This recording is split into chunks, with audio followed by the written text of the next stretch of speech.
El projecte Boscos de Muntanya ja ha iniciat temporada i serà més llarga que les anteriors, des de juny fins a novembre, i també amplien el nombre de projectes que duran a terme.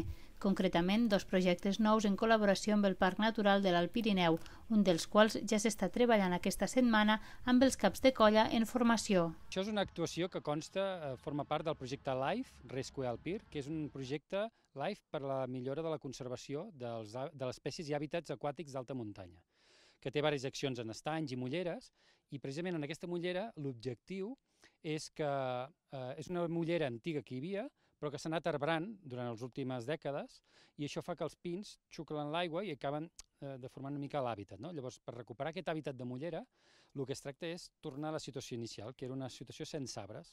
Per tant, el que s'està fent és una tala de tots els arbres que han anat colonitzant aquesta mullera perquè l'hàbitat de la mullera pugui tornar a tenir l'hàbitat amb l'estat de conservació que li corresponia.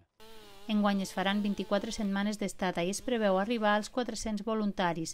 La idea és primar grups petits amb qui hi hagi un gran intercanvi d'experiències. Aquest any hem fet una estratègia de qualitat abans que quantitat i hem reduït el tamany dels grups. És una de les coses bones que hem après del Covid, que vam haver de reduir molt el tamany i ens vam donar compte que guanyes molt amb qualitat, no? Perquè al final la nostra feina no és tant fer metros o fer hectàrees, no? Sinó l'important és que la gent que ve d'un entorn més de ciutat doncs, entengui i comprengui millor què passa al bosc, no? I vam veure que si els grups són més reduïts podem tenir més capacitat per explicar-nos millor, perquè la gent pugui tenir més temps per assimilar i perquè realment al cap d'una setmana tornin cap a casa explicant millor, no? Què és la ruralitat, què passa al bosc, què passa a la muntanya.